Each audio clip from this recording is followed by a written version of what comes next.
Oke, bismillah. Assalamualaikum warahmatullahi wabarakatuh. Bulannya telah menguasai hati. Apa kalau Bismillahirrahmanirrahim. Alhamdulillah kita lihat levelnya isinya para yang isinya sana kita antara Budayakan menonton hingga akhir video. Ilmu tidak akan bisa diraih secara instan, serta demi menghindari gagal paham. Selamat menonton.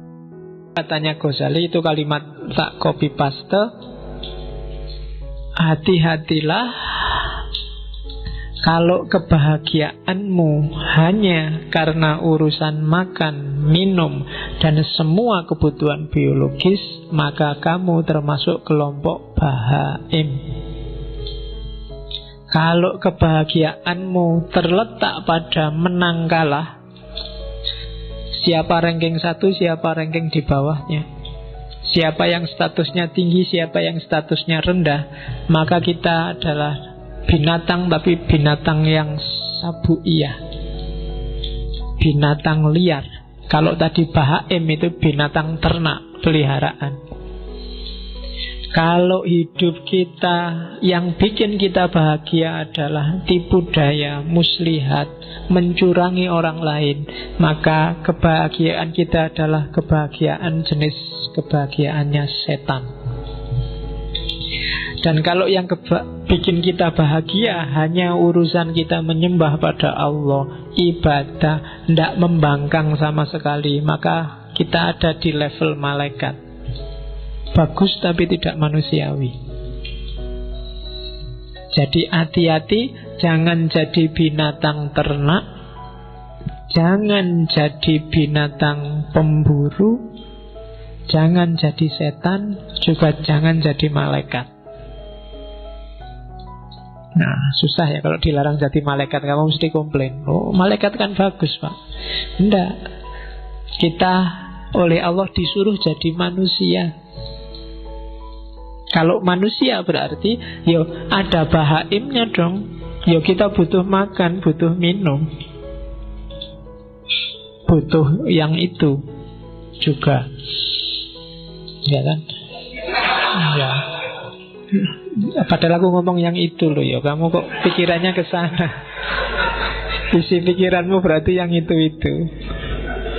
Aku nggak ngomong apa-apa loh. Terus sabuiyah. Kalau yang ada di pikiranmu sekarang, kapan ya aku ranking 1 kok kalah terus, aku rankingku ranking 40 terus.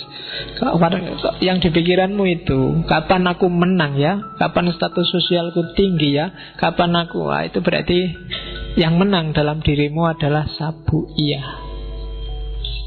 Kalau yang ada di pikiranmu urusan muslihat, trik-trik gimana caranya aku bisa sukses, gimana caranya aku bisa kaya, trik-trik kayak gitu, maka kita ada di levelnya setan. Tapi kalau yang ada dalam dirimu pokoknya kita harus pasrah 100% pada Allah, ibadah jangan sampai putus, yang nggak boleh bantah Allah sedikit pun, itu berarti kita sudah nyampe makom malaikat. Dunia sudah tak tinggal, pokoknya aku hanya Allah saja. Ya enggak apa-apa, itu berarti makomnya malaikat. Cuma kalau malaikat tidak ada bahaimnya, kamu puasa terus, kamu sholat terus, tanpa makan, tanpa ngopeni hidup dunia juga tidak manusiawi. Tidak ada sabuiyahnya, kamu nggak punya hasrat, nggak punya ambisi, nggak punya cita-cita, kamu juga tidak manusiawi, tidak akan bisa menjalankan perintahnya Allah untuk jadi khalifah di muka bumi. Kalau kamu tidak kayak setan, tidak cerdas, tidak kreatif, ya kan? Licik itu bagus untuk hal yang baik. Setan itu kan untuk hal yang jelek. Licik itu kan berarti mikir, nyari celah yang orang lain nggak melihat. Oh, itu untuk hal-hal yang bagus, kamu namanya kreatif. Gitu. Ya kayak Hasan bin Sabah tadi kan, Hasasin kan, dia nggak bunuh kan, itu kan pinter. Karena jahat maka namanya licik. Tinggal naruh pisau di bantalnya musuhnya, sudah selesai. Nggak perlu harus ngebom lah, nggak perlu bom bunuh diri lah, nggak perlu capek-capek. Naruh aja di Kalau ada mobil Jokowi lewat, kamu taruh pisau di kursinya Jokowi, itu selesai. Kalau kamu nggak ditangkap ajudannya loh. Jadi coba hati-hati, dikontrol lagi apa yang bikin kamu bahagia. Kalau yang bikin kamu bahagia luar biasa adalah ketika kamu ranking 1 dan semua temenmu kalah, maka ada sabuiyah yang dominan dalam dirimu. Kalau yang bikin kamu seneng pokoknya punya uang banyak, terus saya bisa makan enak, terus bisa kawin, bisa itu, berarti yang dominan dalam dirimu adalah bahaim. Kalau yang ada di kepalamu hanya gimana caranya saya mengabdi 100% pada Allah, gimana caranya meninggalkan dunia yang tidak penting, maka kamu ada di level malaikat. Oke, itu teori selanjutnya tentang kebahagiaan dari kimia sa'adah. Oleh karena itu, katanya Ghazali, untuk bahagia waspadai 2 hal dan penuhi 1 hal.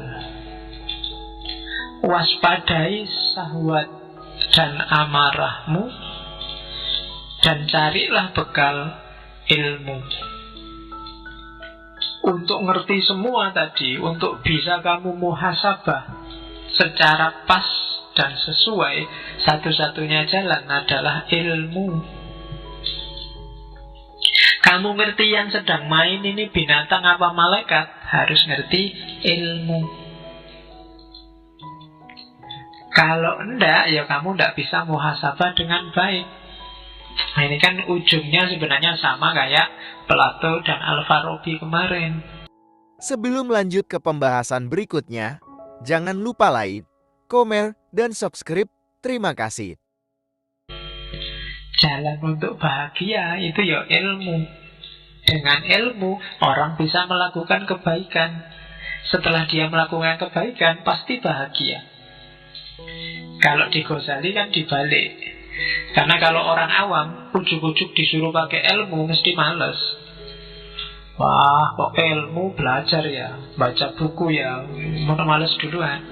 Tapi diawali dari, kamu pengen hidup enak enggak?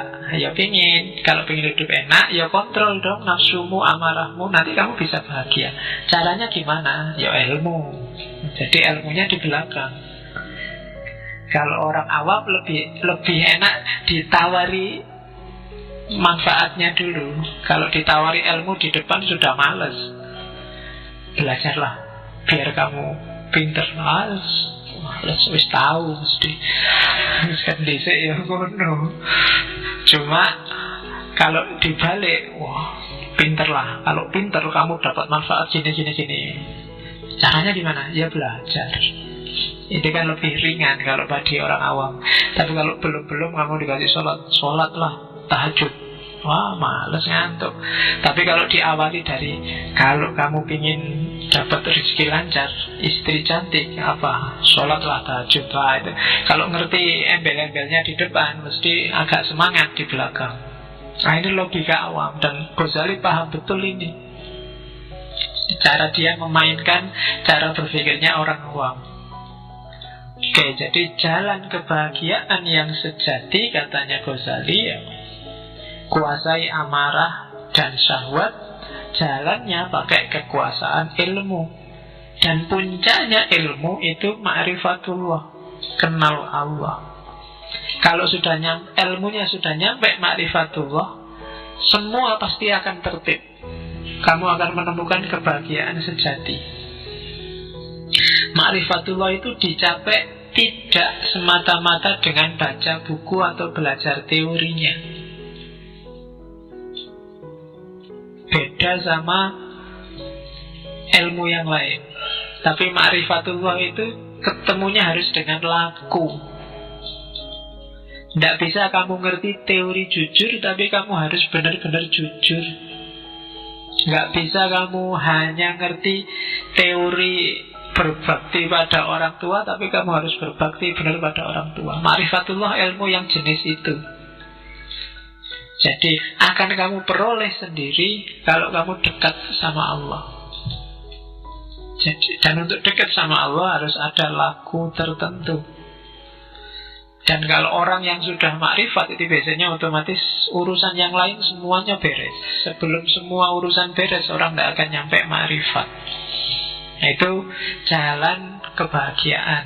Jadi kuasai amarah, kuasai syahwat lewat ilmu. Harusnya semakin pintar orang, semakin berkualitas hidupnya, dan semakin dia merasa bahagia. Kalau kamu merasa semakin pintar, wawasanmu semakin banyak, kok hidupmu semakin sumpek, ada yang salah dengan prosedurmu cari ilmu. Silahkan kamu muhasabah sendiri. Pak, saya ngaji filsafat mulai tahun lalu itu perasaan gak berkembang apa-apa itu, Pak. Ya coba dicek lagi deh, jangan-jangan ada yang salah. Jangan-jangan yang kamu incar dari ngaji ini bukan ilmunya, kopinya mungkin. Iya. Jangan-jangan cuma nyari kopi gratis. Jangan-jangan daripada nganggur. Jangan-jangan banyak jangan-jangannya makanya. Maka dicek lagi. Terus ini saya ambil yang bahasa Inggris terjemahannya. Cara untuk menguasai amarah dan nafsu tadi, kalimatnya Ghazali bagus. Oke, itu saya kasih foto yang itu karena Ghazali Tus itu daerah Persia, dan orang Persia, orang Iran itu biasanya tinggi, besar, gagah, dan brewokan. Mana ganteng, gak kayak orang Indonesia, kecil, pesek, terus ngeyelan, cerewet.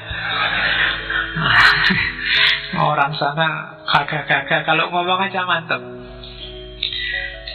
Ya, katanya Ghazali, declare your jihad on certain enemies you cannot see.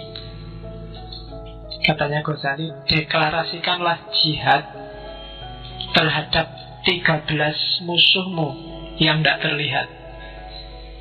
Egoisme, arogan, conceit, egoisme, sombong, angkuh, selfishness, merasa benar sendiri, merasa bagus sendiri, merasa menang sendiri, greed, tamak, lust, tamak, intolerance, anger, marah, bohong, cheating juga bohong, gossiping, supposing gossip, slandering, dan 13 itu, if you can master and destroy them, kalau kamu bisa menguasai dan menaklukkan 13 musuh itu, then will be ready to fight the enemy you can see. Maka kamu akan siap mengalahkan semua musuh yang terlihat. Kalahkan 13 yang tidak terlihat itu. Kalau kamu sudah sukses mengalahkan itu, maka semua musuh yang terlihat akan mudah dikalahkan. Nah, rumusnya itu. Kalau dibaca enak, dirasakan juga mantap, dijalani yang agak susah. Yo jihad, makanya katanya Ghazali, jihad dong, declare yo jihad. Deklarasikan jihad untuk melawan ini. Jihad berat, makanya katanya Nabi, jihad yang lebih berat daripada perang Badar loh. Perang Badar itu kan berat luar biasa. Berapa ratus orang melawan 10 ribuan orang. Sudah berat gitu katanya Nabi, ini cuma jihad kecil. Ada yang lebih besar. Apa? Mengalahkan dirimu sendiri. Dan katanya Ghazali, ya taklukkan 13 itu. Kalau kamu sudah bisa menaklukkan 13 itu, maka kamu akan siap menaklukkan semua yang lain. Kuncinya bahagia. Oke, terus. Nah, puncaknya bahagia nanti, katanya Ghazali tadi, ma'rifatullah. Kalau orang sudah ma'rifatullah, kebahagiaan sejatinya justru ketika dia dekat dengan Allah, mencintai Allah. Selama ini sebenarnya pikiranmu masih terjebak materi. Kalau kritiknya Hussein Nasr, itu yang bikin kamu susah mencintai Allah. Bagi kamu yang dicintai itu harus cantik, dan rumusmu tentang cantik adalah yang kulitnya putih, rambutnya panjang, kan itu. Nanti ketemunya kuda yang warnanya putih. Lah ya kan kulitnya putih, rambutnya panjang. Oke, jadi jangan terjebak fisik. Terima kasih telah menonton hingga di akhir video. Jangan lupa dukung channel ini, tentunya dengan cara like, komen, dan subscribe. Mari bersama-sama menebarkan edukasi demi mencerdaskan bangsa, khususnya di pemahaman akan agama.